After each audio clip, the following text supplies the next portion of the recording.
반갑습니다. 3월 24일 수요일 큐티 시작하도록 하겠습니다. 오늘 말씀은 누가복음 21장 20절에서 28절 말씀입니다. 천천히 읽도록 하겠습니다. 예루살렘의 파괴. 예루살렘이 군대에 포위당할 것을 보면 예루살렘의 파괴가 곧 다가왔다는 것을 깨달아라. 그때에 유대에 있는 사람들은 산으로 도망하여라.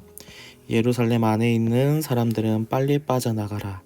시골에 있는 사람들은 예루살렘 안으로 들어가지 마라. 그것은 이 날이 바로 징벌의 날이기 때문이다. 기록된 모든 것이 이루어질 것이다. 그 날에는 임신한 여자와 아기에게 젖을 먹이는 여자에게 화가 있다. 땅에는 큰 고통이 닥치겠고 진노가 이 백성에게 내릴 것이다. 그들은 칼날에 쓰러질 것이며 여러 나라의 포로로 붙잡혀 갈 것이다. 이방인의 때가 끝날 때까지 예루살렘은 이방인들의 발에 짓밟힐 것이다. 인자가 오심. 해와 달과 별들에게서 징조가 있을 것이다. 땅에서는 민족들이 바다와 파도의 소리에 당황할 것이다. 사람들은 세상에 닥칠 일을 예상하며 두려워하고 기절할 것이다. 이것은 하늘에 있는 권세가 흔들릴 것이기 때문이다. 그때 사람들은 인자가 구름을 타고 능력과 큰 영광으로 오는 것을 볼 것이다. 이러한 일이 일어나기 시작할 때 일어서서 너희의 머리를 들어라. 이는 너희의 구원이 가까이 오고 있기 때문이다. 오늘 내용은 조금 어려운 내용입니다. 하지만 천천히 한 번 더 읽도록 하겠습니다. 어떻게요? 사람에는 동그라미, 지명에는 세모 하면서 읽어볼게요.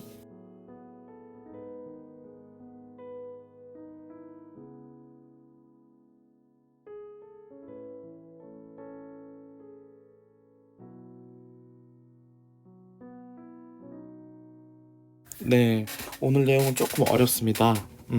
예루살렘이 파괴된 장면을 이야기를 하고 있는데요.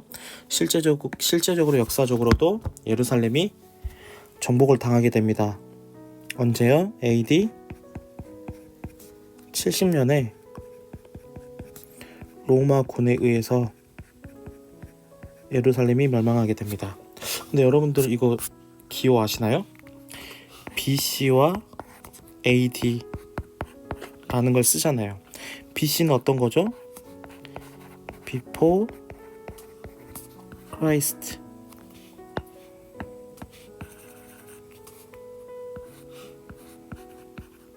Before Christ. 해석하면 어떻게 되죠? 기원 전. 그러니까 예수님이 오시기 전이라는 거죠.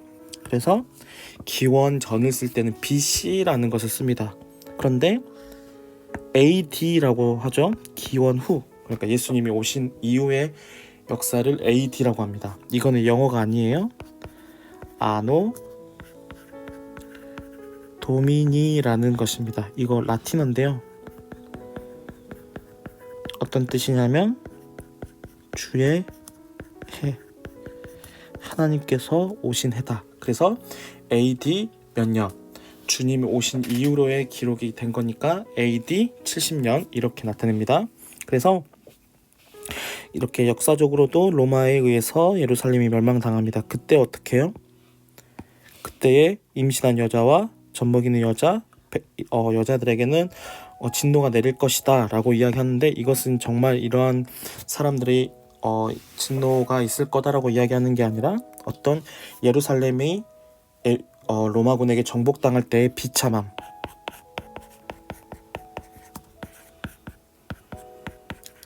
나타내는 겁니다. 우리나라도 일제에 강점이 된 적이 있잖아요. 그때 얼마나 비참하고 얼마나 아픔의 역사를 가지고 있잖아요. 그러한 비참함을 나타내는 거다라고 생각하시면 될 것 같습니다. 그리고 종말에 대해서도 이야기합니다. 어때요? 해와 달과 별들이 징조가 있을 것이다. 우리가 종말의 징조로 자연재해를 이야기하죠. 이런 자연재해들이 있을 것이다. 최근에도 계속 자연재해가 일어났죠. 사막에 눈이 온다던가 40년 동안 비가 오지 않았던 곳에 비가 온다거나, 이러한 자연재해를 보고 우리가 하나님 마지막 때가 가까이 왔다라는 징조를 볼 수 있습니다.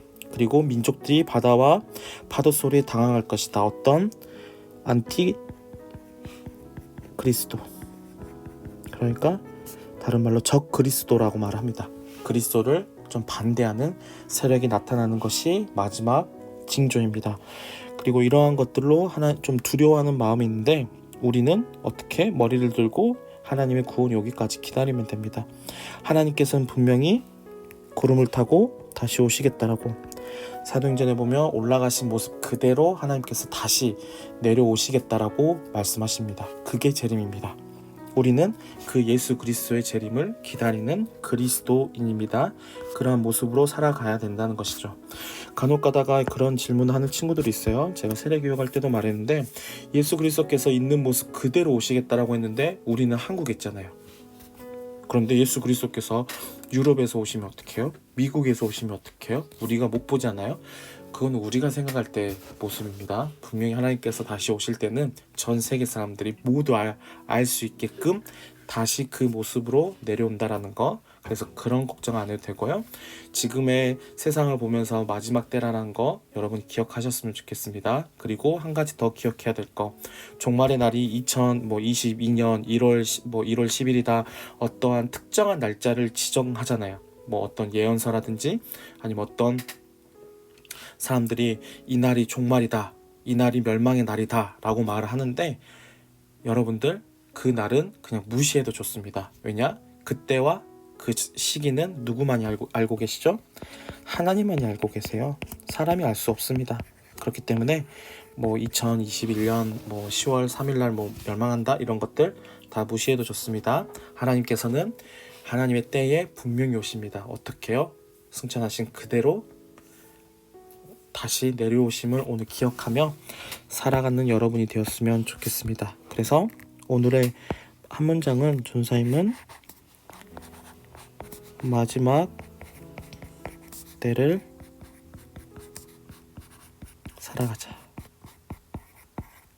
오늘이 마지막인 날처럼 오늘 하루도 하나님께서 주신 24시간이라는 이 시간을 주님 말씀 안에서 또한 주의 말씀을 순종함으로 살아가는 오늘 하루가 되었으면 좋겠습니다. 오늘 큐티표 체크는 세모입니다.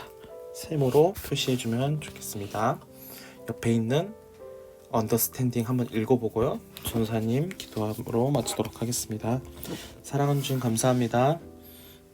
세상에는 너무나도 좋은 것들이 많습니다. 그런데 내가 그러한 것에 마음을 뺏겨서 사는 것이 아니라 예수 그리스도께서 다시 오심을 기다리며 기대하는 마음으로 오늘 하루도 살아갈 수 있도록 주님께서 붙들어 주세요. 감사합니다. 예수님의 이름으로 기도드립니다. 아멘.